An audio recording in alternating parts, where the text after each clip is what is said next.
India में मुसल्ला ग्रुपों ने सदियों पुरानी मस्जिद और लाइब्रेरी को जला दिया। म्यांमार में 70 से 1 मिलियन मुसलमानों को घरों से निकालकर हिजरत पर मजबूर किया जा चुका है। 200 से ज़्यादा उइघुर बच्चों को इस्लामी तालीम पाने के जुर्म में चाइना ने कैद में डाल दिया। और अब हम कई महीनों से फ़लस्तीन में होने वाले वाक़यात देख रहे हैं। ये वीडियो देखते हुए भी दुनिया में किसी न किसी जगह मुसलमानों पर जुल्म हो रहा होगा। साल साल से हज़ारों कत्ल और तबाहकारियाँ जारी हैं। इन जुल्म और ज़्यादतियों का कोई ख़ात्मा नज़र नहीं आता। आप पूछ सकते हैं कि बरादर, मगर क्या हम 2 बिलियन मुसलमान नहीं हैं? हम अपने भाइयों और बहनों को क्यों नहीं बचा सकते? दुनिया में कोई एक भी ऐसी रियासत नहीं जिसकी आबादी मुसलमानों के बराबर हो। फिर हम इतने कमज़ोर क्यों बन गए हैं?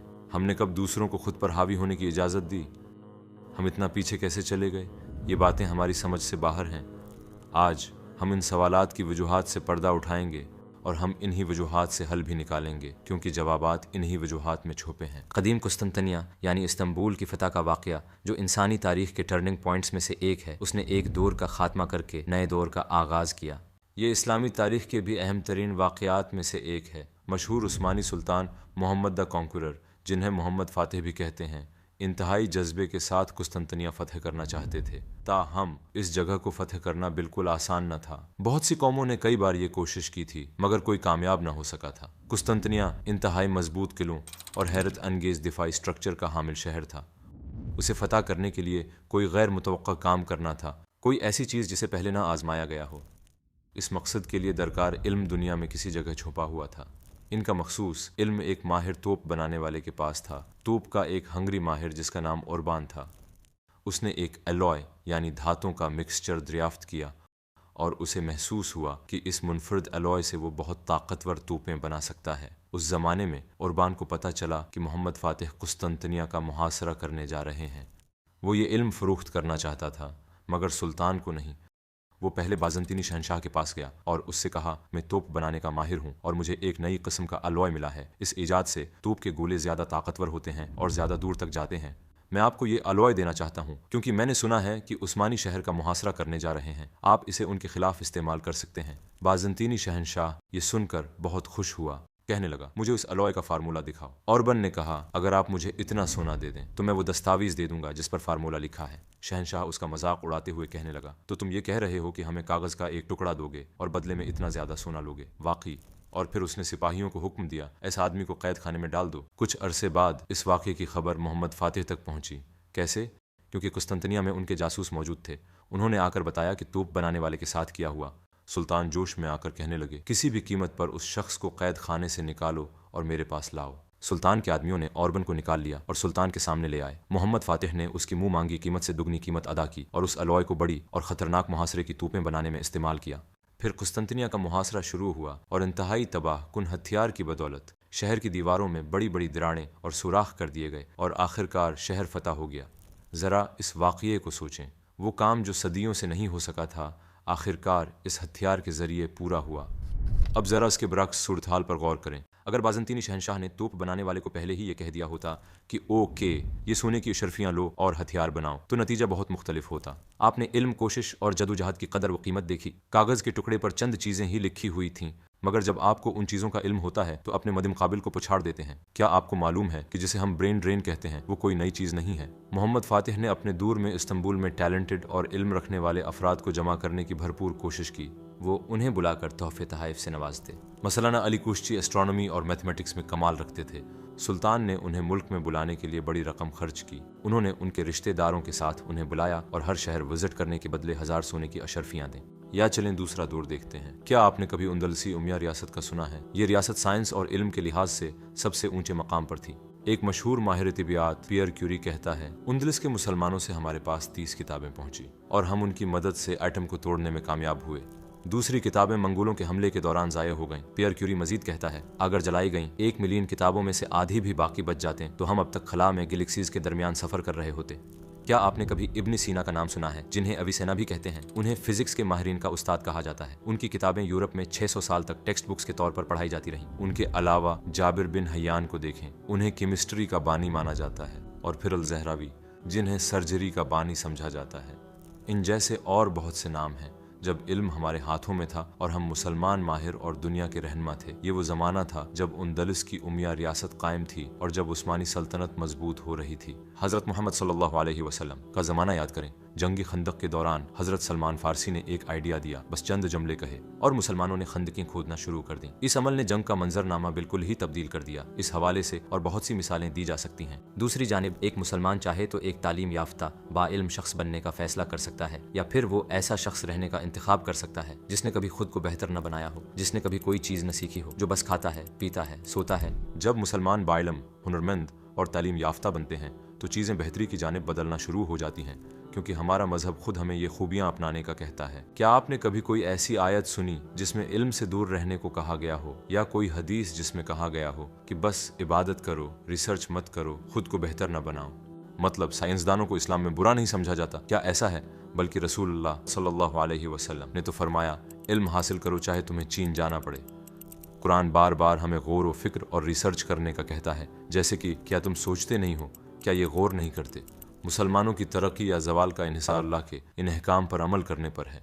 उमूमन जब हम कहते हैं अल्लाह के कवानीन तो हमारे जहन में हराम, हलाल और इबादतें आती हैं, है ना? मगर अल्लाह हमें कानून के दो मुख्तलिफ सिस्टम्स देता है। पहले का ताल्लुक मजहबी कवानीन से है जिनमें जायज़ और नाजायज़ चीज़ें और इबादतें शामिल हैं, हलाल, हराम, इबादतें वगैरह।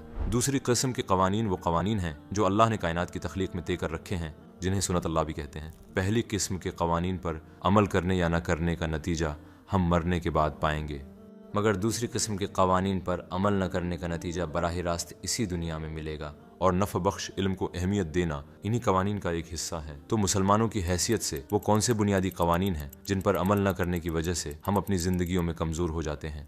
एक अजीम स्कॉलर बदी अल जमा सईद नरसी ने इसका बिल्कुल दो टॉक और वाज़ेह जवाब दिया है। हमारे दुश्मन जहालत, गुर्बत और इख्तिलाफ हैं। इन तीन दुश्मनों के खिलाफ हम हुनर, इल्म और इत्तिहाद के हथियारों से जहाद करेंगे। हम पहले ही बात कर चुके हैं कि तालीम और इल्म क्या कुछ कर सकते हैं। याद करें मोहम्मद फ़ातिह ने क्या किया था, मगर बाकी दो का क्या होगा? गुर्बत और इख्तिलाफ से बदी उल ज़मा की क्या मुराद है? उनका मतलब है तोड़, तकसीम। इस हवाले से एक तशबीहा दी जाती है, जब दो हीरो एक दूसरे से लड़ते हैं तो एक बच्चा भी इन दोनों को हरा सकता है। मतलब जब हम बतौर मुसलमान या मुस्लिम अक्सरियती रियासतों की हैसियत से एक दूसरे से मुसलसल इख्तिलाफ रखेंगे, जब हमारे दरमियान झगड़े और सर्द जंग की एक फ़ज़ा कायम रहेगी, जब एक दूसरे के साथ इत्तिहाद और इश्तराक नहीं करेंगे तो लाजिमन हम बहुत पीछे रह जाएंगे। और जब मुसलमान एक दूसरे से लड़ते हैं तो सबसे ज़्यादा खुश कौन होता है? ज़ाहिर है इस्लाम के दुश्मन। क्यों? क्योंकि जब हम तकसीम होते हैं तो उनके लिए हमें शिकस्त देना आसान होता है। देखें, कोई मुसलमान शख्स या मुसलमान मुआशरा गलतियाँ कर सकता है, हमें डिस्टर्ब करने वाली चीज़ें हो सकती हैं, मगर जब इस तरह की चीज़ें हों तो उसका हल क्या है? क्या ये कि इन मुसलमान अफराद या ग्रुप्स से दिल बर्दाश्ता होकर उनसे दूर हुआ जाए? क्या उनसे बुरे और मनफी जज्बात के साथ बात की जाए? क्या किसी मुसलमान ग्रुप के लिए सही है कि वो दूसरे मुसलमान ग्रुप को अलग या खारिज कर दे? नहीं। क्या आप जानते हैं कि बदवी यानी कदीम अरब के देहाती लोग भी ये सब नहीं करते थे? ये बताया जाता है कि माजी में दो बदवी कबीले थे जिनमें एक दूसरे की दुश्मनी चली आ रही थी। उनमें जंग जारी रहती थी, मगर जब बाहर से ज्यादा बड़े दुश्मन ने आकर उन पर हमला किया तो उन्होंने आपस की लड़ाई रोकी और अपने मुश्तरका दुश्मन से साथ मिलकर लड़े। दूसरे अल्फाज में हमारे अंदरूनी इख्तिलाफात और दुश्मनी के बायस हम खुद को कमज़ोर कर रहे हैं। आजकल बहुत से लोग इस्लाम पर हमले कर रहे हैं। मुसलमानों पर बहुत सी मुख्तलिफ रियासतें हराम चीज़ों के ज़रिए, मीडिया में इस्लाम मुखालिफ पोस्ट के ज़रिए, सोशल मीडिया पर नुकसानदेह कंटेंट के ज़रिए हमले कर रही हैं। ऐसे वक्त में कि जब हमारे इतने ज़्यादा दुश्मन हैं, हमें इत्तेहाद की इतनी ज़रूरत पहले कभी नहीं हुई। क्या इस वक्त तकसीम होना कोई अक्लमंदी है? लिहाजा हम अपनी ज़ात से आगे सोच नहीं रहे, हम इन खतरात से आगाह नहीं हैं। दूसरे अल्फाज में तालीम की कमी तोड़ और तकसीम की वजह बनती है, यानी बदियो इल्ज़मा की बात में मौजूद पहली चीज़ दूसरी चीज़ का सबब बनती है, इख्तिलाफ, तकसीम। तो जब तालीम की कमी और तकसीम मिल जाते हैं तो क्या होता है? तीसरी चीज़ पैदा होती है जो है गुर्बत। क्या आपने कभी सोचा कि दुनिया के मशहूर ब्रांड्स में से कितने मुसलमानों की मलकियत हैं? जब इसराइल के खिलाफ बॉयकॉट की लिस्ट शाये हुए तो हमें उसका वाज़ेह जवाब मिल गया। जब हमारे माली वसाइल मजबूत ना हों तो हमारी आवाज़ें भी कमज़ोर पड़ जाती हैं। मैंने एक बार एक दिलचस्प मुशाहिदा सुना। मिडिल ईस्ट में रिसर्च करने वाला एक शख्स कहता है, मैंने ये देखा है कि जब भी गुर्बत ज़्यादा हो तो जराइम का तनासब इसी के हिसाब से खुद ब खुद बढ़ जाता है। तो जराइम के तनासब से उसकी क्या मुराद है? कत्ल, चोरियां, धोखा दही वगैरह वगैरह। मुल्क जितना गरीब होगा वहाँ जुर्म इतने ही ज्यादा होंगे, क्योंकि कोई भी जुर्म करने की ख्वाहिश लेकर पैदा नहीं होता। अगर आपकी माली हालत अच्छी है तो आपको चोरी करने की जरूरत महसूस नहीं होती, आपके पास पहले ही रकम और वसाइल मौजूद होते हैं। जब भी कोई मसला होता है तो वो उमूमन माली वजूहात के बायस होता है, और खुसूसन जब मजहबी तालीम कमजोर हो तो लोग ज्यादातर तशद्दुद और जराइम की मदद लेते हैं। जाहिर है ये कहने की जरूरत नहीं कि गुर्बत खराब मायार की तालीम का सबब बनती है, जो फिर तकसीम की तरफ ले जाती है। लिहाजा जहालत, गुर्बत और तकसीम तीनों एक दूसरे को पैदा करते हैं, मगर उनके मुखालिफ भी एक दूसरे को पैदा करते हैं। मतलब अगर उनमें से एक बेहतर हो जाए तो दूसरे भी बेहतर होना शुरू हो जाते हैं। यहाँ हमें एहसास होता है कि बदिउल ज़मा का कौल एक इंतहाई दुरुस्त मुशाहिदा है, क्योंकि सिर्फ यही वो चीज़ें हैं जो हमारे ज़वाल की वजह बनती हैं। मगर क्या इन तमाम मामलात का नतीजा तब्दील हो सकता है? हम सब चाहते हैं कि इस्लाम की अजमत का ज़माना वापस आ जाए, है ना? वो ज़माना जब मुसलमान उरूज पर और ताकतवर थे, वो ज़माना जब किसी भी माशरे को मुसलमान हुकूमत के तहत जुल्म सहने की इजाज़त न थी, चाहे वो मुसलमान हों या ना हों। आप पूछ रहे होंगे कि क्या वाकई ऐसा मुमकिन है? मेरे भाइयों और बहनों, खिज़ां के मौसम को ज़िंदगी का इख्तिताम न समझें। याद रखें, जब कोई दरख्त अपने पत्ते गिराता है तो इसलिए नहीं कि उसकी जड़ें हमेशा के लिए सूख चुकी होती हैं, बल्कि ये मौसम का असर होता है। जब बहार आती है तो दरख्त के पत्ते दोबारा आ जाते हैं, हरे हो जाते हैं और उसके फूल पहले की तरह खिल उठते हैं। बिल्कुल इसी तरह मुसलमानों की हैसियत से अगर हम अच्छी तरह जदोजहद करें, मेहनत करें, तो ये मुमकिन है कि इस खिज़ां के बाद बहार का मौसम आएगा। मसला ये नहीं है कि हमारा दुश्मन बहुत ताकतवर है, बल्कि मसला हमारी गफलत, हमारी लापरवाही है। अल्लाह के दीन को मजबूती से थामने के बजाय हम उससे मजीद दूर होते जा रहे हैं। लिहाजा रात होने की वजह अंधेरे का आना नहीं है, बल्कि सूरज का छुप जाना है। इस्लाम सूरज है और उसके दुश्मन अंधेरा हैं। हमारे माजी को देखें और आज हमारी हालत देखें। वक्त के साथ साथ उन्होंने हमसे इस्लाम की खूबियाँ ले लीं और हमने उनकी बुरी आदतें अपना लीं। इसराइल, म्यांमार, इंडिया जालिम इसलिए नहीं बने कि उन्होंने मेहनत की, बल्कि वो इसलिए इस मकाम पर हैं क्योंकि हम सुस्त हैं। हम में से बहुत से दिन में 5 वक्त नमाज के फ़र्ज से भी लापरवाह हैं, क्योंकि हम कई घंटे इंटरनेट पर बेमकसद कंटेंट देखने में गुजार देते हैं, क्योंकि हम जिंदगियां इस्लाम के मुस्तकबल के लिए किसी ख्वाब, किसी विजन के बगैर गुजार रहे हैं। हम इसराइल को सपोर्ट करने वाली कंपनियों का बाइकाट करते हैं। राइट, ये अच्छी बात है, मगर हम अपने नफ्स का, अपने दुनियावी ऐश व आराम का बाइकाट क्यों नहीं कर सकते? शैतान आपको अल्लाह के दीन और मुसलमान उम्मत के लिए मेहनत करने से रोकने की बहुत कोशिश कर रहा है। वो आप पर मुख्तलिफ तरीके आजमा रहा है। वो आपको सुस्त बनाने की कोशिश कर रहा है। वो चाहता है कि आप बेमकसद जिंदगी गुजारें, कोई कोशिश न करें, कामों को टालते रहें, बहाने, जवाज और ऐसी ही चीज़ें तराशते रहें। तो हम इन चीज़ों का बाइकाट क्यों नहीं करते? हो सकता है आप सोच रहे हूँ, मैं तो बस एक अकेला शख्स हूँ, सिर्फ मेरी कोशिशें क्या तब्दीली ला सकती हैं? क्या आप भूल गए कि आपका रब सूरह अल इमरान आयत नंबर 140 में क्या फरमाता है? अगर तुम्हें एक जख्म लगा है तो उन्हें भी इसी जैसा जख्म पहले लग चुका है। ये तो आते जाते दिन हैं जिन्हें हम लोगों के दरमियान बारी बारी बदलते रहते हैं, ताकि अल्लाह ईमान वालों को जांच ले और तुम में से कुछ लोगों को शहीद करार दे, और अल्लाह जालिमों को पसंद नहीं करता। इस आयत का मतलब है कि जीत और हार के दिन एक दूसरे के बाद आते रहते हैं, और इस तरह मजबूत ईमान वाले कामयाब मुसलमान पैदा होते हैं। लिहाजा अल्लाह का सिस्टम आपकी सोच के मुताबिक काम नहीं करता। आप कोई भी चीज़ फौरी तौर पर तब्दील नहीं कर सकते। अगर हम ज़रूरी कुर्बानी, सब्र और कोशिश दिखाएंगे तो अल्लाह हमें बुलंदी अता कर देगा, वो हमें कामयाब कर देगा। अल्लाह ही है जो कामयाबी अता करता है। मगर सिवाय एक छोटे से ग्रुप के हम इतनी कोशिश नहीं कर रहे कि उसके हकदार बने। जब आप रात को तकिए पर अपना सर रखें तो आपको ये कहना चाहिए, अल्हम्दुलिल्लाह, आज मैंने इस्लाम की खिदमत के लिए ये किया। आपको इन अल्फाज में दुआ मांगनी चाहिए, आए मेरे अल्लाह, मेरे आने वाले कल को मेरे आज से बेहतर बना दे। क्या आपके रब ने ये नहीं कहा, कुल मा यअबउ बिकुम रब्बी लौला दुआउकुम? ऐ पैगंबर, आप कह दें, मेरे रब को तुम्हारी दुआओं की परवाह ना होगी तो फिर किस चीज़ की परवाह होगी? लिहाजा आपको अपनी ज़बान, अपने दिल, अपने जिस्म, अपने दिमाग, अपनी दौलत, अपने ख्वाब, अपनी कोशिशों, गरज, आपके पास मौजूद हर चीज़ से दुआ मांगनी चाहिए, क्योंकि दुआ सिर्फ ज़बान से नहीं मांगी जाती। ज़रूरी कदम उठाना और कुर्बानियाँ देना भी दुआ की शक्लें हैं।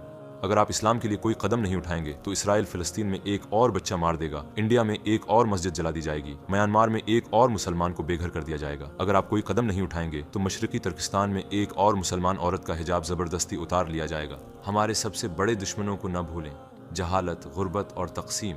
हम अपने दीन को मजबूती से थाम कर इनके खिलाफ कदम उठाएंगे। क्या आप पूछ रहे हैं कि मुझे कहाँ से शुरू करना चाहिए, मैं पहला कदम कैसे उठाऊं? मगर हकीकत ये है कि हम ये पहले ही उठा चुके हैं, क्योंकि पहला कदम ये सवाल पूछना ही था और वो अब आप पूछ चुके हैं। ये बजाते खुद एक कामयाबी है।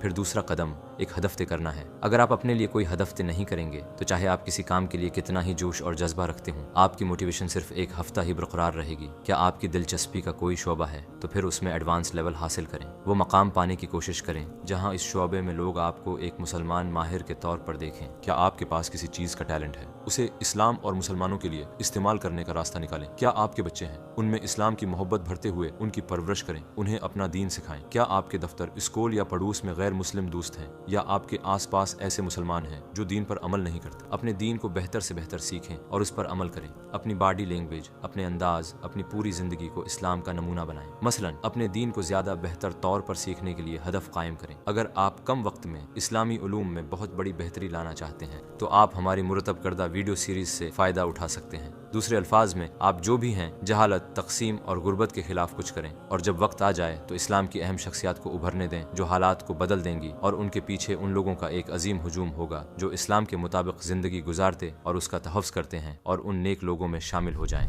آئیے ایک چھوٹی سی کہانی سے ویڈیو کا اختتام کرتے ہیں جو ہماری کی گئی ساری باتوں کا خلاصہ ہوگی، ایک ایسی کہانی جسے نسلیں سنتی رہی ہیں۔ ایک دفعہ کا ذکر ہے، ایک کارپینٹر تھا جس نے ایک خوبصورت منبر تعمیر کیا۔ اس منبر کی خوبصورتی اتنی مشہور ہوئی کہ پورے خطے میں اس کی خبر پھیل گئی۔ وہ اتنا شاندار فنی شاہکار تھا کہ کچھ لوگ آئے اور اسے خریدنے کی خواہش کا اظہار کیا۔ تاہم کارپینٹر نے اسے بیچنے سے انکار کر دیا اور کہا، میں نے یہ منبر مسجد اقصی کے لیے بنایا ہے، مگر اس وقت یروشلم صلیبیوں کے قبضے میں تھا اور وہ بہت طاقتور تھے۔ اس کا جواب سن کر وہ لوگ کہتے، تم خواب دیکھ رہے ہو، یہ مسجد اقصی میں کیسے لگ سکتا ہے جبکہ یروشلم صلیبیوں کے قبضے میں ہے؟ کارپینٹر نے کہا، میں ایک کارپینٹر ہوں، میں ایک منبر ہی بنا سکتا ہوں، یہ میرا فرض ہے۔ اور جب وقت آئے گا تو کوئی کمانڈر اٹھے گا اور وہ یروشلم کو فتح کرے گا جو اس کا فرض ہوگا۔ سننے والوں میں ایک بچہ بھی تھا جو کارپینٹر کا ہر لفظ بہت غور سے سن رہا تھا۔ یہ الفاظ اس کے ایمان سے بھرے دل میں سما گئے۔ کئی سال گزرے، بچہ بڑا ہوا، اپنی آرمی کو جمع کیا اور یروشلم فتح کر لیا اور اس منبر کو مسجد اقصی میں لگا دیا۔ تاریخ اس بچے کو صلاح الدین ایوبی کے نام سے جانتی ہے۔